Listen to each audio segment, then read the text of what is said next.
Today I'm taking you through my morning in my art classroom. As I mentioned in a previous video, I teach high school art at a charter school in Broward County. In the past few weeks we've been painting, so my art classroom is set up specifically for acrylic painting purposes. You can see on this supply table how I've used a lot of recycled baskets, and I've been using them to hold lots of different supplies, from brushes and palette knives that my students use to the acrylics that we've been using to paint with. I invested in those blue cups from the Dollar Tree, and they have been great because they are a lot sturdier than solo cups, and students don't cut into them as easily as they would with a solo cup. We've been using these Sargent brand acrylics, which I am not crazy about. They're not the best quality in the world, but they were in the closet, so I've been utilizing them. And we've been investing in aluminum foil so that we can wrap our paint palettes and keep them nice and wet for future class sessions. I invested also in some storage racks from Walmart, and you can see how I set up this shelf that holds pretty much all the painting and drawing supplies that my students have been using. These here are paint trays, and they're basically letter size paper trays that I purchased at Target several months ago. And then I purchased a bunch of ice cube trays that I've been using to pour paint into. And to keep the paint pretty much wet and keep it from drying out, we've been wrapping the ice cube trays with aluminum foil so that they can be reused throughout several different days. You can see my students are not very careful about polluting their colors, but so far they've done a fairly decent job with the storage and in minimizing mess. And you can see the reason I love these trays is because they're really easily stackable, so it really enhances your space for storage. I've been using these doggy bowls, and I got the idea from a teacher named Cassie Stevens, who's an elementary art teacher who posts a lot of wonderful things on social media. And the idea to use the sponge is also her idea. So her idea was to get a doggy bowl and put the water on one side and put a sponge on the other that students could use to dry their brushes. And you can see how my students have been abusing the sponges here because they're quite dirty. But the idea here is to take the brush when it's dripping wet and to do an X on the sponge to absorb any excess water, so that their paintbrush is not dripping when they go and apply paint to paper.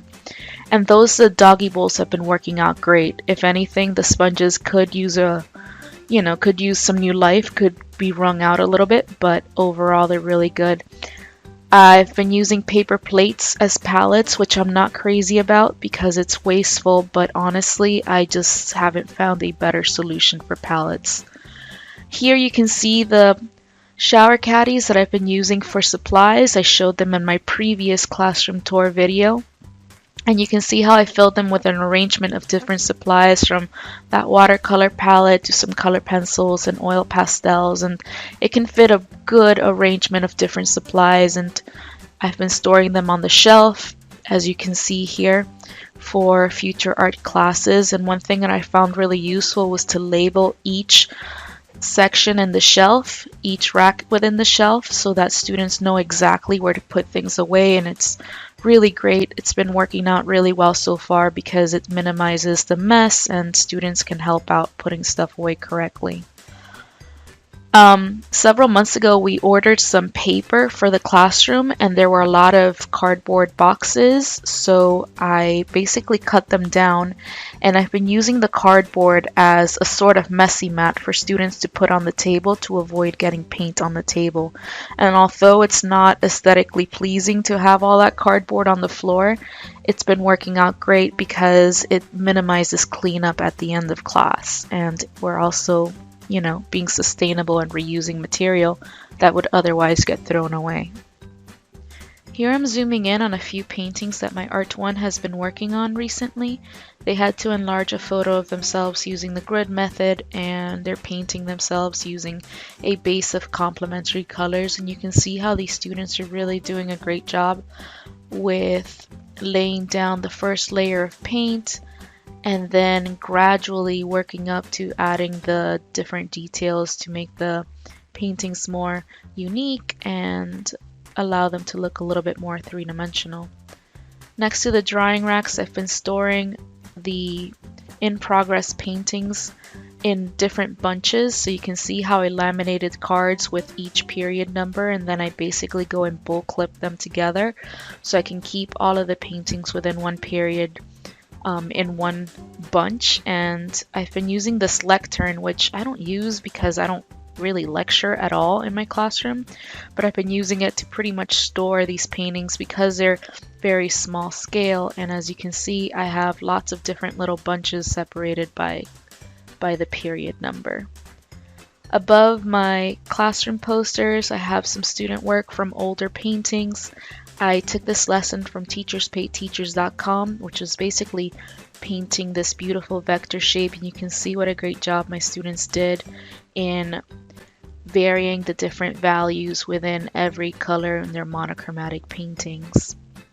Here, there's some old work that my Art 1 students did where they basically created a cube with illustrations of the different elements of art, and I hung them on the window using really small command strips, and it's a really great way to utilize a space that we would have otherwise ignored. Here I'm zooming in at the sink, and I want to show you this wonderful hack. I've been using very inexpensive dollar store conditioner to wash the brushes, and let me tell you my friends, this works way better than expensive brush soap. And I'm going to take you momentarily to my closet where you can see I have a good supply to last the next few months. This is an amazing thing because for $125 you can basically go and clean all your brushes and it's going to leave them silky smooth. So don't spend any money on brush cleaner, just invest in some cheap dollar store hair conditioner. It's going to do a great job. To the side you can see how I have lots of aluminum foil as well to use as we progress through our painting projects in the next few weeks. And I basically go and keep the hair conditioner by the sink so that my students can go and clean their brushes at the end of class. To the right of that I have a few reminders because some of them will go and use it as soap for their hands. I don't know why. And then here I have several spray bottles that are not full of method spray. They were, but I basically saved all the bottles and then I filled them with some water and some dish soap, and that's what they use to clean their tables at the end of their class to keep them nice and neat. So both of my classes right now, Art 1 and Art 2, they're working on portraits. Art 1 is creating portraits where they're enlarging images that I took and printed of them using the grid method, and Art 2 is creating grisaille portraits where they're trying to mimic old master painting techniques by starting with a grayscale base and then gradually adding color through the use of acrylic medium mixed with very little color. You can see how I put up lots of examples using these fantastic magnetic clips I got off Amazon that they can go and reference as they work on different projects. Here you can see what I do every morning when my students are painting. I take all the paint trays off the shelf and I refill all of the colors by pouring each individual color inside each cube within the ice cube tray. It's not a perfect system. As you can see, some of the colors do get polluted, but it does help for me to not have to refill as often throughout the day. So this refilling session right now will last for about the 4 class periods throughout the day, and then I would basically go and repeat the process the next morning as needed. And of course we wrap them with foil so that the paints can stay nice and wet throughout the day and students can keep reusing them and they don't go to waste necessarily by hardening. Here you can see how my students use the paint trays. They leave them open in the middle of the table and then they take paint out and mix it up on their palettes as needed so that they can mix up different colors to use in their paintings. You can see how they're using the cardboard and slipping it underneath to avoid getting paint on the table. And you can see how they're going and laying down those first few layers of color before they move on to more detailed areas like facial features and the textures in the hair. So far, they've been doing a great job. I can't wait to see their finished paintings, and I'm very thankful to those of you who are watching the video and hopefully taking any inspiration. Please hit me up in the comments if you have any questions or suggestions that I can implement in the art classroom. And again, thank you very much for watching, and I hope you check back for more content soon. Peace out.